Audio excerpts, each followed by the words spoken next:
Salam, hər vaxtınız xeyir. Bugün sizlərlə göyən kompotunu necə hazırladığımı bölüşmək istədim. İnanın çox möhtəşəm kompot alınır. Bir dəfə dadanların ağzından dadını çıxmayacaq çox möhtəşəm kompot alınır. Siz də bu formada hazırlayıb nuş edə bilərsiniz. İndi isə keçək hazırlanmasına. Əvvəlcə göyəmləri yaxşıca yuyub təmizlədikdən sonra aş süzünə qoyub suyun çəkilməsini gözləyirəm.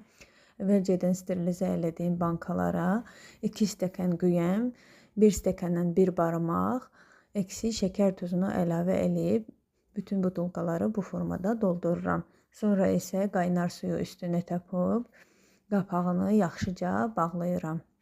Sonra isə üstünə isti bir adyalını büküb səhərə kimi gözlədirəm ki, rəngi çıxsın, dadı üzünə çəksin. Bu formada eləyib səhərsi gün şkafa qaldırıram. Çox dadlı kompotlar alınır. Siz də hazırlayıb nuş eləyə bilərsiniz.